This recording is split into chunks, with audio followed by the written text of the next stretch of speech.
ലോകരാഷ്ട്രങ്ങൾക്കിടയിൽ ഏകാധിപതിയായി വാഴാൻ വീണ്ടും ട്രംപിന്റെ നീക്കങ്ങൾ.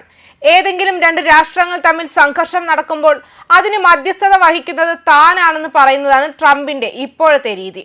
അതിന്റെ ഉദാഹരണമാണ് തായ്ലൻഡും കംബോഡിയയും വെടിനിർത്തൽ ചർച്ചകൾക്ക് സമ്മതിച്ചതായിട്ടുള്ള വിവരങ്ങൾ US പ്രസിഡന്റ് ഡൊണാൾഡ് ട്രംപ് അറിയിച്ചിരിക്കുന്നത്. ഇരു രാജ്യങ്ങളും തമ്മിൽ 3 ദിവസമായി തുടരുന്ന അതിർത്തി സംഘർഷത്തിന് അറുതി വരുത്തുമെന്നാണ് ട്രംപിന്റെ പ്രഖ്യാപനം. ഇത് സ്വന്തമായി ട്രംപ് തന്നെ പ്രഖ്യാപനം നടത്തിയതാണോ എന്നതിലും സംശയമുണ്ട്. ഇന്ത്യയും പാകിസ്ഥാനും തമ്മിൽ നടന്ന സംഘർഷങ്ങൾ അവസാനിപ്പിച്ചത് താനാണെന്ന് ഇടയ്ക്കിടയ്ക്ക് പല വേദികളിലായി പറയുന്നുണ്ട്. എന്നാൽ അതിൽ യാതൊരു യാഥാർത്ഥ്യവുമില്ല. അങ്ങനെ ഇരിക്കുമ്പോഴാണ് തായ്ലൻഡും കംബോഡിയയും തമ്മിലുള്ള വെടിനിർത്തൽ ചർച്ചകളുടെ കാര്യങ്ങളുമായി മുന്നിട്ടിറങ്ങിയിരിക്കുന്നത്. സംഘർഷത്തിൽ 30-ലധികം പേർ കൊല്ലപ്പെടുകയും 1,30,000-ലധികം പേർക്ക് വീടുകൾ ഉപേക്ഷിച്ചു പോകേണ്ടി വരികയും ചെയ്തിരുന്നു. നിലവിൽ സ്കോട്ട്ലാൻഡ് സന്ദർശിക്കുന്ന ട്രംപ് തന്റെ ട്രൂത്ത് സോഷ്യൽ പോസ്റ്റിലൂടെയാണ് ഇക്കാര്യം അറിയിച്ചത്. കംബോഡിയൻ പ്രധാനമന്ത്രി ഹുൻ മാനറ്റും തായ്ലൻഡിന്റെ ഇടക്കാല പ്രധാനമന്ത്രി ഫുംത വെച്ചായാച്ചയുമായും താൻ സംസാരിച്ചുവെന്നും പോരാട്ടം തുടർന്നാൽ US-ഉമായുള്ള വ്യാപാര കരാറുകളെ ബാധിക്കുമെന്ന് മുന്നറിയിപ്പ് നൽകിയതായും ട്രംപ് പറഞ്ഞു. ഇരുപക്ഷവും അടിയന്തര വെടിനിർത്തലിനും സമാധാനത്തിനും വേണ്ടി കാത്തിരിക്കുകയാണെന്നും ട്രംപ് ട്രൂത്ത് സോഷ്യലിൽ കുറിച്ചു. അവർ ഉടൻ തന്നെ കൂടിക്കാഴ്ച നടത്താനും വെടിനിർത്തൽ വേഗത്തിൽ നടപ്പാക്കാനും ആത്യന്തികമായി സമാധാനം സ്ഥാപിക്കാനും സമ്മതിച്ചിരിക്കുന്നുവെന്നും അദ്ദേഹം വ്യക്തമാക്കി. എന്നാൽ വൈറ്റ് ഹൗസോ ഉൾപ്പെട്ട എംബസികളോ വരാനിരിക്കുന്ന ചർച്ചകളുടെ വിശദാംശങ്ങൾ ഇതുവരെ സ്ഥിരീകരിച്ചിട്ടില്ല. നടപടി കൂടിക്കാഴ്ച നടത്താനും വേഗത്തിലൊരു വെടിനിർത്തൽ നടപ്പിലാക്കാനും ഒടുവിൽ സമാധാനമുണ്ടാക്കാനും അവർ സമ്മതിച്ചിട്ടുണ്ടെന്നും അദ്ദേഹം കൂട്ടിച്ചേർത്തു. എന്നിരുന്നാലും വൈറ്റ് ഹൗസോ ബന്ധപ്പെട്ട എംബസികളോ വരാനിരിക്കുന്ന ചർച്ചകളുടെ വിശദാംശങ്ങൾ സ്ഥിരീകരിച്ചിട്ടില്ല. തത്വത്തിൽ വെടിനിർത്തൽ പിന്തുടരാനുള്ള തായ്ലൻഡിന്റെ സന്നദ്ധത ഫുംദം സ്ഥിരീകരിച്ചു. പക്ഷേ കംബോഡിയയിൽ നിന്ന് ആത്മാർത്ഥമായ ഉദ്ദേശ്യം ആവശ്യമാണെന്ന് അദ്ദേഹം ഊന്നിപ്പറയുകയും ചെയ്തു. ദീർഘകാല സമാധാനം ലക്ഷ്യമിട്ടുള്ള ഉഭയകക്ഷി സംഭാഷണം നടത്താനുള്ള തായ്ലൻഡിന്റെ സന്നദ്ധതയെ അറിയിക്കാൻ അദ്ദേഹം ഒരു ഫേസ്ബുക്ക് പോസ്റ്റിൽ ട്രംപിനോട് ആവശ്യപ്പെട്ടു.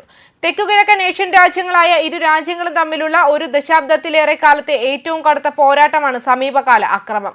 തായ്ലൻഡിനെ ട്രാറ്റ് പ്രവിശ്യയിലും കംബോഡിയയിലെ പുൾസാറ്റ് പ്രവിശ്യയിലും ശനിയാഴ്ച ഏറ്റുമുട്ടലുകൾ ശക്തമായി. പ്രാരംഭ സംഘർഷ മേഖലയിൽ നിന്ന് 100 കിലോമീറ്ററിലധികം അകലെ ഒരു പുതിയ മുന്നണി തുറന്നു. മെയ് അവസാനത്തിൽ ഒരു കംബോഡിയൻ സൈനികന്റെ മരണത്തെ തുടർന്നാണ് സംഘർഷം ആരംഭിച്ചത്.